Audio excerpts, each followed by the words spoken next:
時速200キロの列車？そんなの不可能だ。失敗すれば日本は莫大な借金を背負う。しかし数年後、夢の新幹線が世界に登場する。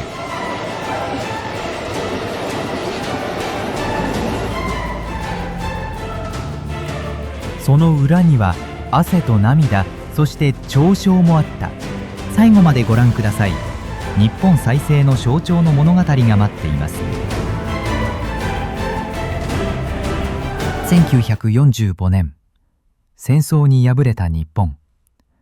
鉄道は老朽化し、列車は遅く、事故も多発。だが誰も超特急を想像しなかった。その時、ある技師があえて不可能と言われた夢に挑んだ。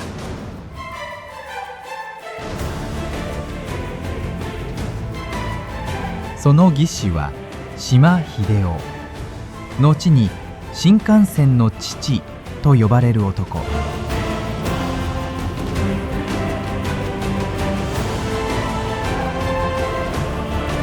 1958年、政府は東海道新幹線計画を承認した。島は時速200キロを超える列車を提案した。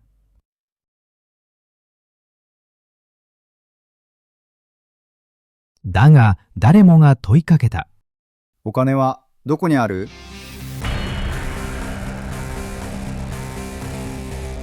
それでも島は日本には新しい象徴が必要だと強く訴えた。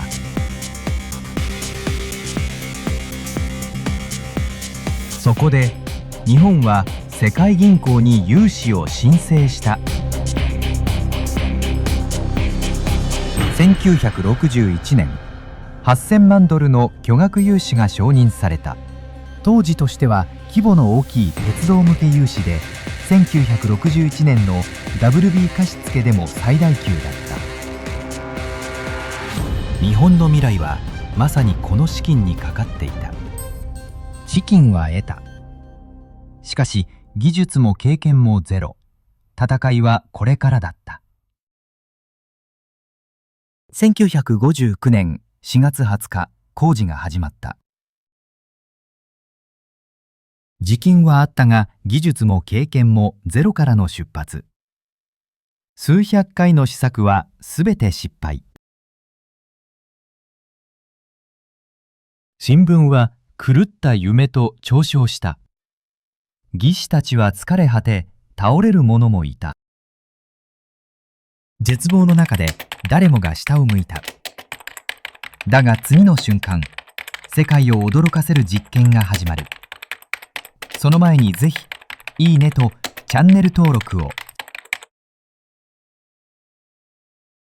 1962年、神奈川県鴨宮に試験船が完成。ここから世界を驚かせる実験が始まった。狭い線路をして新幹線のために広い軌道を敷いた。それは世界で初めての大胆な挑戦だった。先頭車両の形は飛行機から着想を得た。空を切り裂くような流線形で空気抵抗を減らそうとしたのだ。1962年10月、鴨宮の試験船で試作機が走り出した。そしてついに時速200キロの壁を突破した。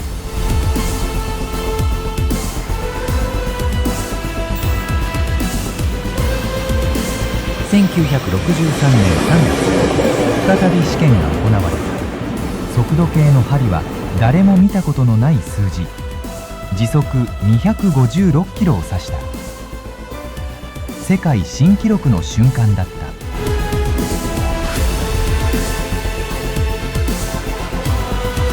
しかしこれはまだ通過点に過ぎなかった。最後の壁はこの先に待ち構えていた。1964年、東京オリンピックまでに完成せよ。それは政府が掲げた至上命題だった。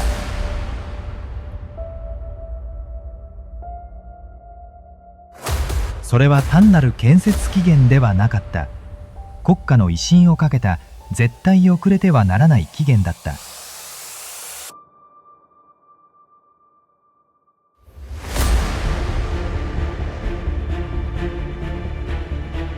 もし間に合わなければ日本の信用は一瞬で崩れる。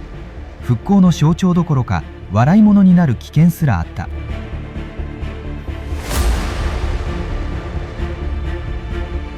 医師たちは昼夜を問わず働いた。太陽が昇ろうと沈もうと作業は止まらなかった。駅の床でそのまま横になり、食事は急ぎ足でカップ麺。家に帰る時間すら惜しかった。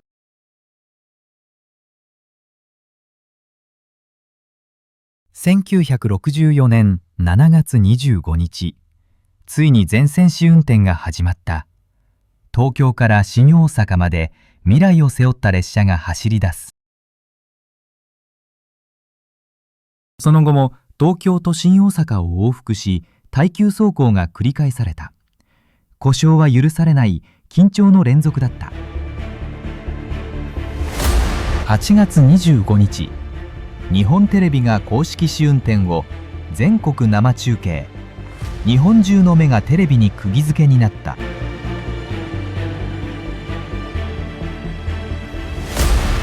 全国が固唾を飲んで見守った。列車が疾走するたび、誰もが胸を締め付けられる思いだった。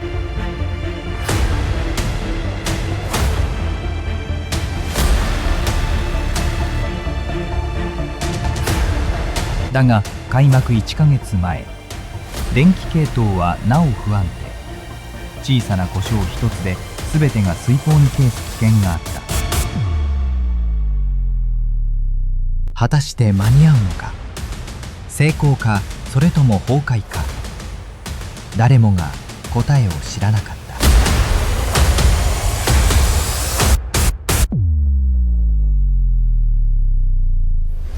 1964年10月1日、東海道新幹線が開業。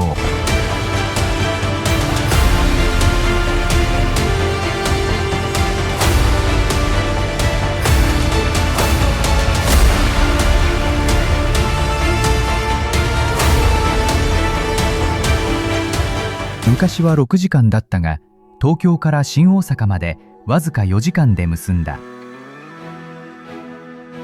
最高時速 210km、 世界初の高速鉄道の商用サービスだった。切符は飛ぶように売れ、駅は歓声に包まれた。翌1965年11月、所要時間は3時間10分に短縮。世界の新聞は日本の奇跡と報じた。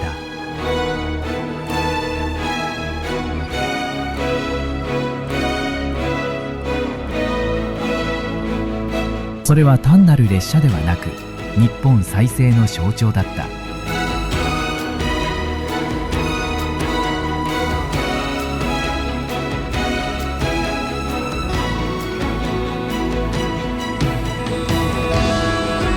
新幹線は狂気と呼ばれた夢から始まった。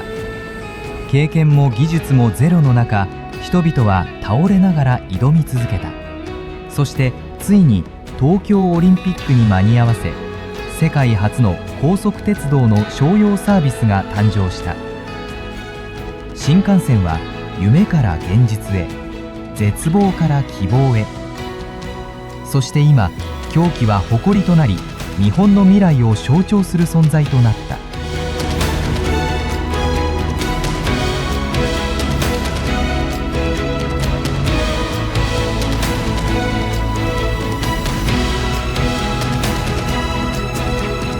あなたは新幹線に乗ったことがありますか？ぜひコメント欄であるかないで教えてください。続きは炊飯器の物語で、右の動画をクリックしてください。そしてこのチャンネルでは日本の発明、歴史、文化にまつわる感動の物語をお届けしています。ぜひいいねとチャンネル登録で応援して、次の物語も一緒に楽しみましょう。